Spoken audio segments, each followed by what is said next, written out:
Hello and welcome.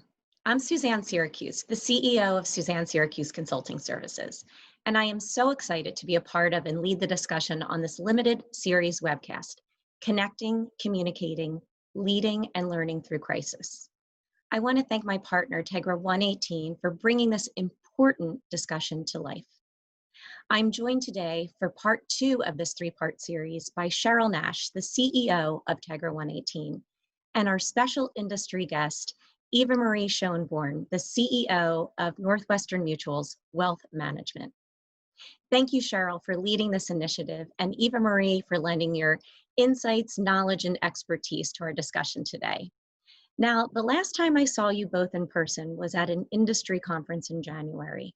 And who would have predicted that only a few months later, we would be facing one of the greatest challenges our world has ever experienced? I think the only thing that is for certain, more than ever, is that nothing is for certain. So having said that, I'd really like to get right into our discussion today. And I'm going to start with, you guessed it, COVID-19. It's really changed the way we do business forever. Some areas have been accelerated, like remote working and video conferencing. But what are some of the other areas you feel have been the most impacted for the better? And how could these areas be good for business in general moving forward? Evamarie, I'd love to hear your thoughts on this. Thank you, Suzanne. So when I think about the experience that people are having right now, I think that it gives us all a time to reflect on our core values and what's most important to us. So I think today there are many more dinner table conversations happening, people reflecting on what's important to them, their families, their core values and their beliefs. And I think that that's an important kind of pause in the everyday busy, frenetic pace that we've had in the past pre-COVID.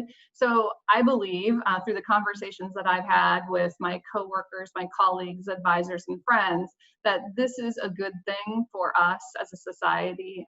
And I think it's actually good for business too, because that brief pause, that moment, that reflection helps our clients, prospective clients, think about what do they really want, what are their future goals, and how do they want to design their future after the COVID. Cheryl, what are your thoughts on some of the accelerated trends? Evamarie, I agree with everything you just said. There's real honest to goodness humanity happening here. We're taking a moment to connect. We're checking in with each other. You know, we have team members that are located on 4 continents. So it's all about communication, consistency, taking a moment to say thank you, taking a moment to really, enable them to have a conference call and have their child on their lap or their pet sitting behind them or even a dog barking. It's a new world that we're in today, so we've got to accept it as it is. And really what's making that possible is technology. Everything that Evamarie was talking to, technology enables that. And I think that hands down, digital technology is really, if there was a word out there, they'd be the most valuable player. Think about how our entire globe has really been in this work from home mode, and we're all able to keep things moving. That's probably the most impactful to me when I think about our business and bringing people out of the office in, less than 24 hours. And then, how we've been able to really continue to connect and really do a good job. So I think there's just, when you think about what's happening today, it's all about connection. If there's any break in the clouds, here with COVID-19, it's that, and really out of necessity, we all suddenly became really resourceful. We're finding ways to source items we need. We're connecting with people and we're making good things happen. So there are some things that are, I think coming out of this, to what Evamarie said, that benefits all of us. Yeah, I couldn't agree more. I was reading the other day that you can actually see fish for the first time in decades in the Venice canals, and you can see the Himalayan mountains from a town in India that they had never been able to see it before.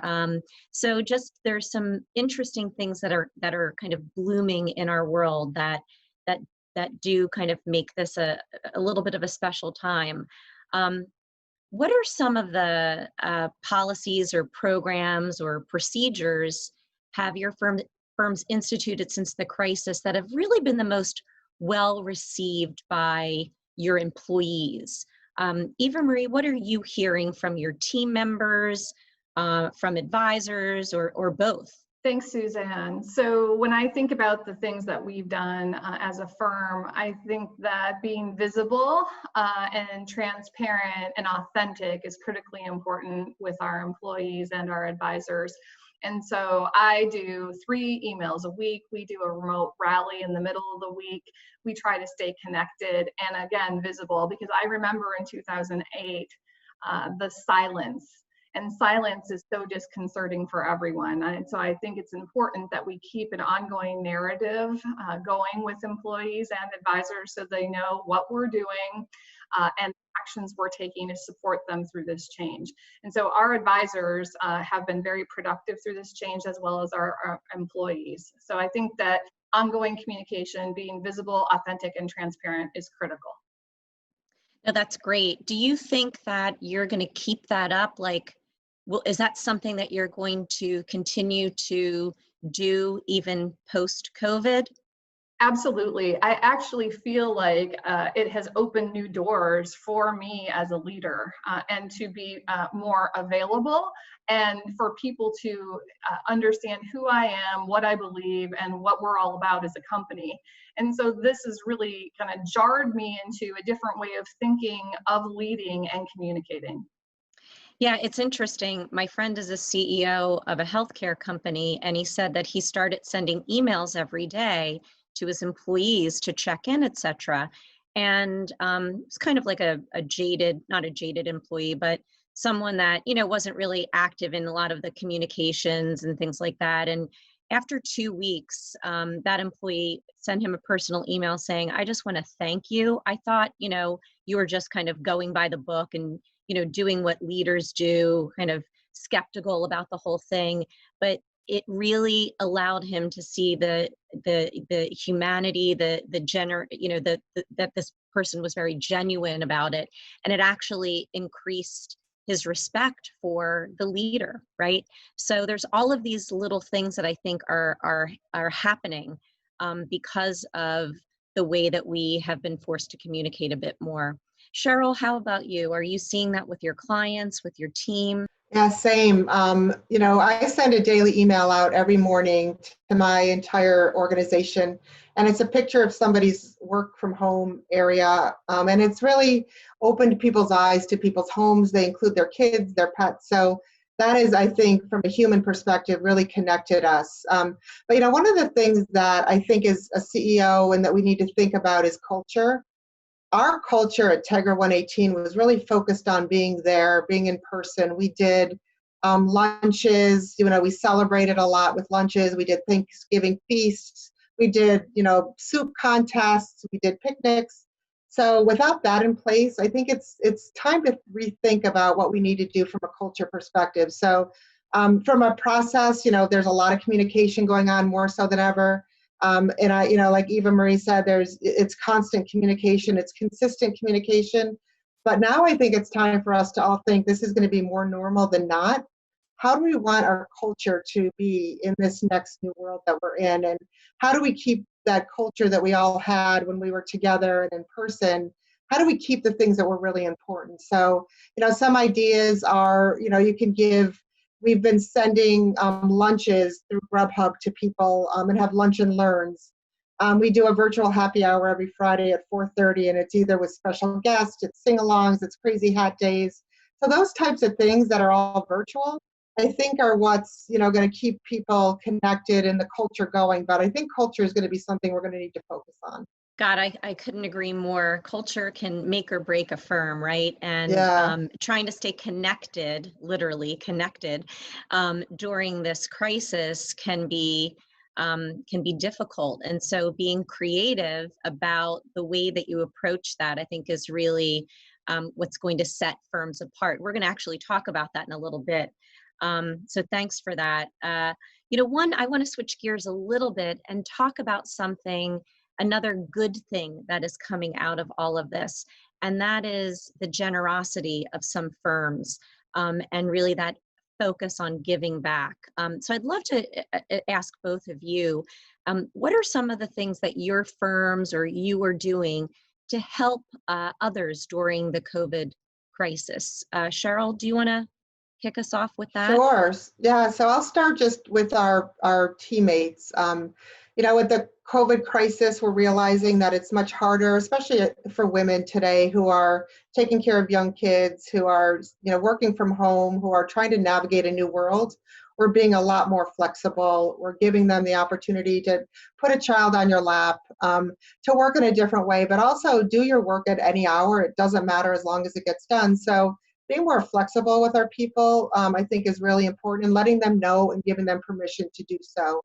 But we're also, when you think about, just because we're in the New Jersey, New York area, we're seeing what that's doing, especially around hunger, lack of health education, underserved communities. So we've actually been, supporting that. We've given on Giving Tuesday, we gave money to New York Cares. We gave money to the food bank in New Jersey, and we're going to continue to do that. I think helping the communities that we're in is really important. And, with our team, we've always been very giving, and I think that just makes everybody feel better.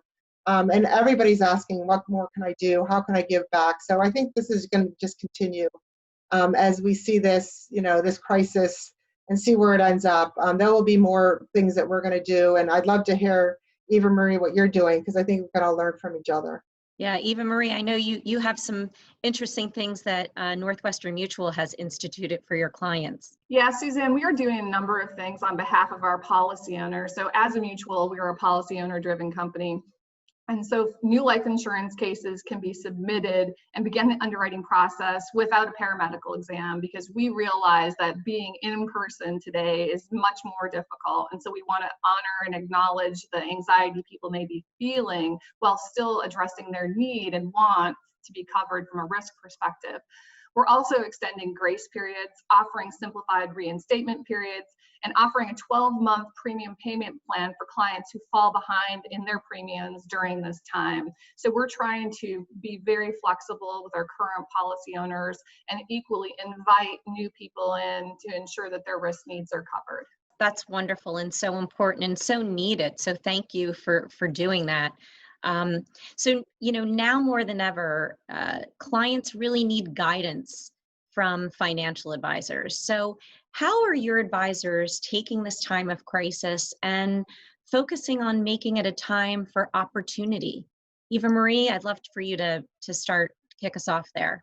Yeah, and it's really interesting, Suzanne, because what we're seeing is that amongst adults 18 years and older, 15% say that they didn't have a plan before the pandemic, but now they're seeking help. That's equally true with Gen X, Millennials, Gen Z. So everyone is out there looking for that sense of true north, that thing to have confidence in and preparing for their future. And our advisors are seeing it too. And what I'm grateful for, because we are an organic system, meaning that we grow our advisors, is that we have such a rich legacy of advisors that are fantastic, who lived through 08 and 09. And so our advisors who are legends in our system are helping the advisors that are younger and up and coming in the system, and helping them to understand how to approach people in need during a very sensitive time. So I feel so fortunate to be here at Northwestern Mutual, a policy owner driven company that's organically growing these people who are just intent on listening and really seeking to understand how people feel during this time, what their core values are.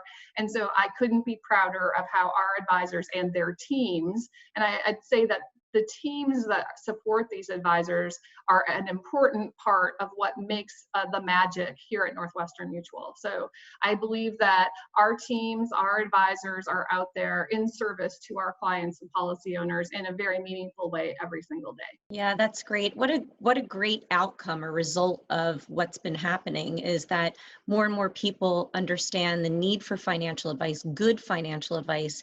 And I love that your more experienced advisors are taking a leadership role in mentoring some of the younger advisors that maybe haven't been through this type of situation.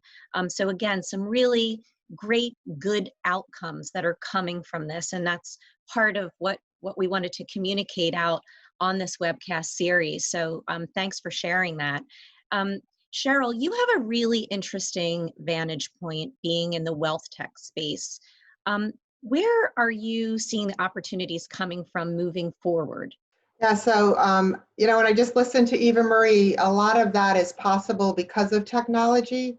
So technology is playing such a bigger role today in how advisors need to give better advice to their investors. And, we've been talking about goals-based advice for such a long time in our industry, and I think this crisis is really going to bring that to the forefront. So really, from a wealth tech perspective, the solutions that you provide really need to be, easy.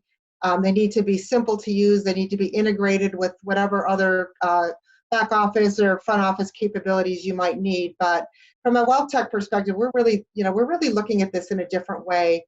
We're standing up and saying, what do we need to do to help our clients? And it's all around operational efficiencies. It's all around making sure that we can give them more capabilities so they don't have to add people when they bring on more accounts. It's all about digitalization, which I think is another thing we've been talking about for so long. This crisis has really put that into the forefront, that digitalization is just so critical. So it is a great time to be a technology vendor right now. We can offer different things in this crisis that can really help advisors, can help back office, can help home office, really, get to what they need to do. But right now we're focused on acceleration and how do we bring those things to market faster that may have been on the back burner of our roadmap, but through this crisis are much more important. So we're really focused on technology and pushing things forward that will help ease some of the work that's going on through this crisis. And in March, we saw just record trade volatility. We haven't seen that since. I think the market's calmed down a bit, but our systems, reliability, scalability, secure is really key, especially in COVID climate. I couldn't agree more that this point in time has forced us to make choices that we knew were good choices before, but it just accelerated our development around things that enable the business. So absolutely, technology is critical to us being successful to serve our clients, advisors, and teams and employees during this time. And Evamarie, just on that, isn't it amazing how easy it is with DocuSign e-signature? When it was on everybody's roadmap to do, but now that we're forced to do it, it's the easiest thing in the world now. Well, as a client of a financial advisor, I want to thank everybody for doing that because it makes everything so much easier, signing things and not having to get everything notarized. I mean, there's a lot of really convenience things that are happening now for the end client as well as the advisor. So I couldn't agree more. Also, too, one of the things that I think is interesting that has happened is for so many years, technology is kind of fought against the human. They're almost pitted against each other. Yet, during this time where there's so much innovation going on with technology, I feel like technology has humanized certain parts of our day-to-day and the way that we do business. For example, being able to see what our living rooms look like, or someone's child walking around in the back, or a cat hopping on the back of a chair. How are you guys seeing technology humanize the way that you are all interacting with your employees, your clients, and advisors interacting with their clients? Cheryl? Yeah, so I'm going to take some liberties with that. Draw a correlation between humans and technology, because I think what I'm seeing happening right now, it's a word that we've been talking a lot about within our, when we have our daily stand-up calls, and the word is resilience. And I think what we're seeing in this new video, you said humanizing, is humans getting stronger and tougher because they really have no choice. We're working harder, I think, more than ever. So we're really drawing from some of the technology and some of the tools and resources to support our need to connect with people. And I think really video, fortunately video helps that because we actually can see each other. Before, we didn't have that opportunity. So we're seeing technology capabilities accelerate. We're seeing them advance and deliver more because we're humans and the humans are demanding that. So it's, when you think about humans, you think about technology, we become more interlaced. and we become more, reliable on each other. I mean, that sounds strange to say, but we rely on technology so much right now, more so than ever, and it's a game changer. So, humanizing, technology. We use in our organization, we use Microsoft Teams. Every day they come out with a new patch that is much more, gives you much more connection to people, and they're really figuring this out, as well as Zoom and others. So it's been really interesting to watch, and just it really makes people be together more, even more caring, because you can see each other's faces, and it's not just over the phone, or even when you're sitting in a big boardroom. It's easier to get on your phone and look at things than it is when you're sitting, face to face in a video conference. Yeah, no, that's great. And it's funny, because this is the second of our series of webcasts, and I noticed that Cheryl has changed the plant that she has behind her. So just little things that make it, that are humanizing the whole experience of meetings and webcasts and all of that. Evamarie, how about you? What are your thoughts on technology and making it more personal and humanizing it? Well, as you know, we have 7,000 advisors and teams across the country, and this has offered me the opportunity to connect with them in a different way. And so while previously I flew to see advisors in these offices and teams, now I'm doing virtual happy hours. And it occurs to me, why did I not do this before? And we are actually using Ring Central, Zoom, a number of different technologies in order to bring advisors via video into our conversations. And again, why did we not do this before? We had this technology, but we were lazy. We used the telephone, or we actually brought them in to teleconferences, but we didn't have video, and the video makes the conversation so much richer. And so I feel like technology in this regard is helping us to connect in new and different ways. And I really enjoy these ongoing conversations, whether it's a coffee, it's a happy hour. And I think that our employees, though, also feel a better sense of connectedness, not only to our company's vision, but to our team, because we have these really transparent, visible, authentic conversations on an ongoing basis. And I think that's critical to our culture and creating hope and inspiration for our future. And so technology is enabling that to be something that's happening on an ongoing basis. It isn't just one meeting. It's something that we are double clicking on throughout the week, and people look forward to how we're going to interact, whether that is an email, whether that's a video conference. I think that we have made great strides in creating a stronger culture as a result of this crisis. No, that's great. Those are some great thoughts and comments there, and it dovetails really well into the next section that I really want to focus on, which is all about culture. So I recently read an article that stated how companies respond to this pandemic is going to define their brand for decades. And according to Mark Cuban, how you treat your employees today will have more impact on your brand in future years than any amount of advertising, any amount of anything you literally could do. It's pretty powerful. The new corporate currency, as it is being referred to post-COVID, is the equation that links purpose, culture, and brand. These are areas in which women tend to excel. So how are you as women CEOs driving your firms and your advisors to support this new currency? Evamarie, let's start with you on that. So our advisors are entrepreneurs, and when I talk to them, I often get the greatest ideas.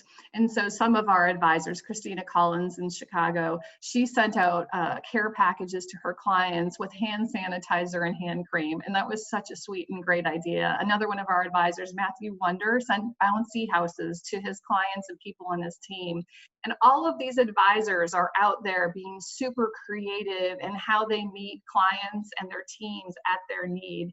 And within their communities, they're also doing really interesting things.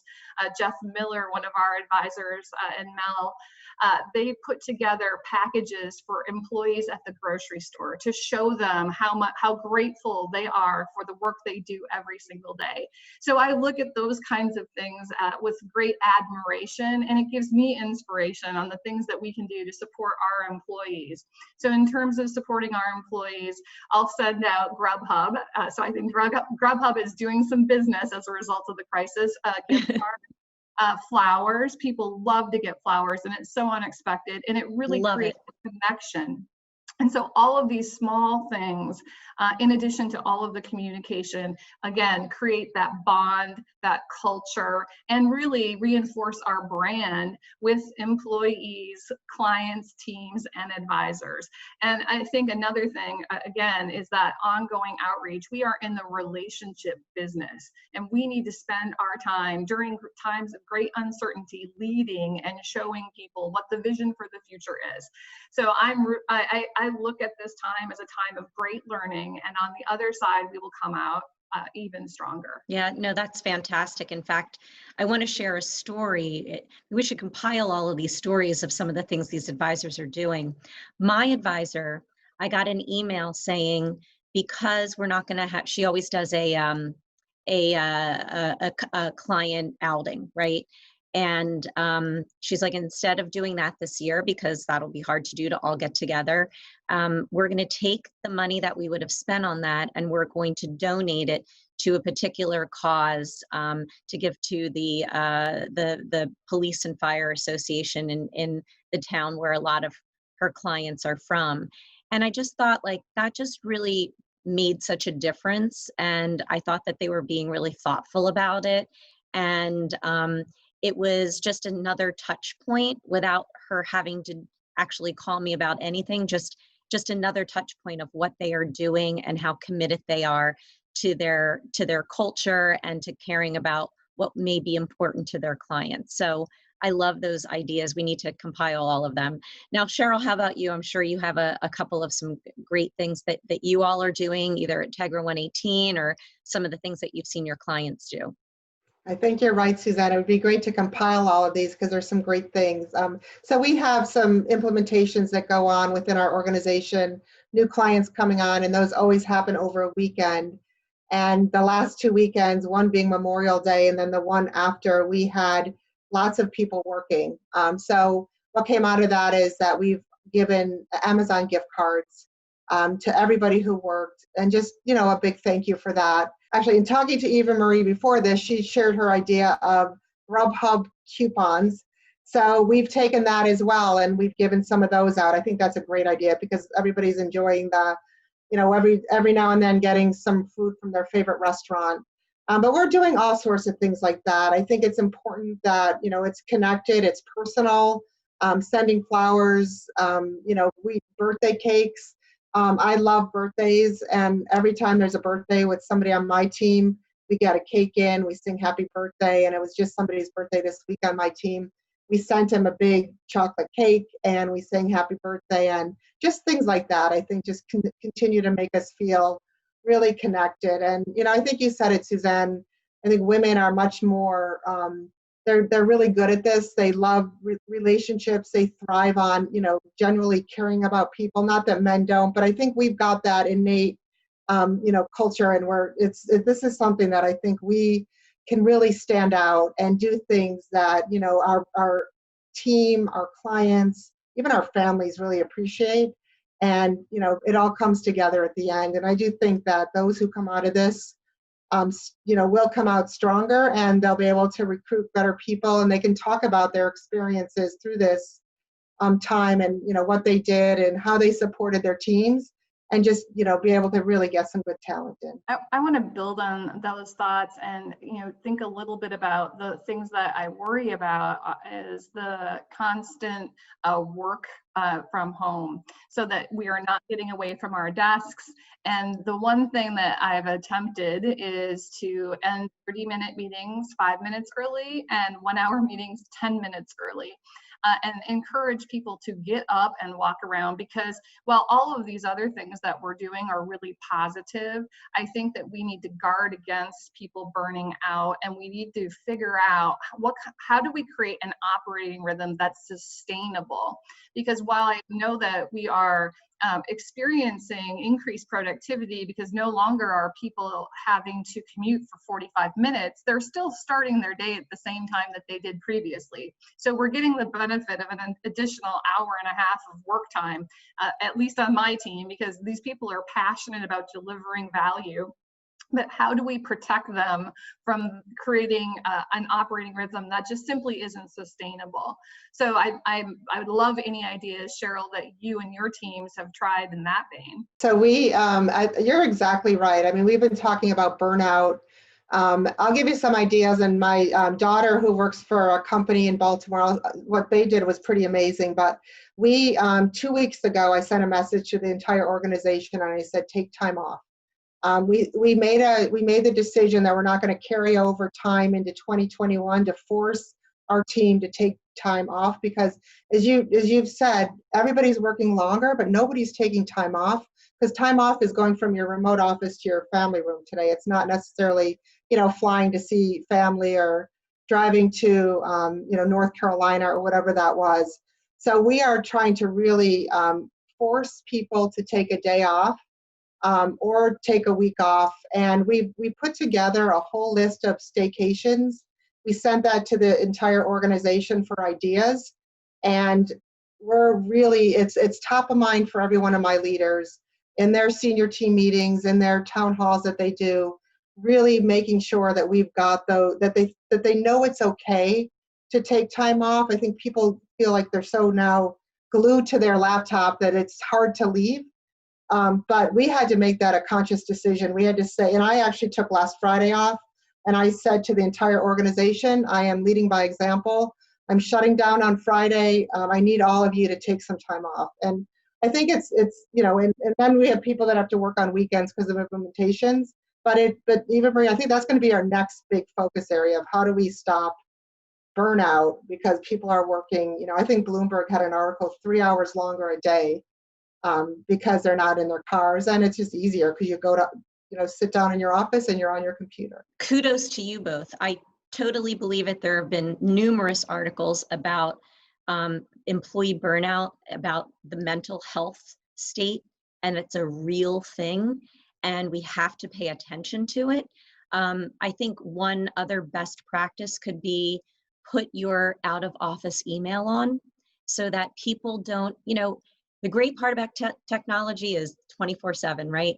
That's also a deterrent sometimes of being able to truly get away. So if you can encourage your teams to say, put that out of office on, it manages the expectations of the person on the other side of that email that you're not going to get back to them right away. I think you're right in terms of commute going from, your bedroom to your living room or your home office. That can be great from a productivity standpoint, but it doesn't give you any separation between your personal and your professional lives. And I think we've only seen the tip of the iceberg of how that's going to come out in the end. And we have to be proactive, as you both seem to be doing, which is great. So we're almost at the end of our time, and I'd love to ask you guys an important question and an important takeaway, which is what's the biggest lesson you've learned so far that you think is important to share to the people that are watching this webcast or listening to this webcast? Evamarie, what have you learned that you think is really kind of your top takeaway? My top takeaway is making human connection through communication is critical. Transparent, authentic, and visible communication is absolutely critical in a time of great uncertainty to inspire and create hope for the future. That's beautiful. Thank you. Cheryl, how about you?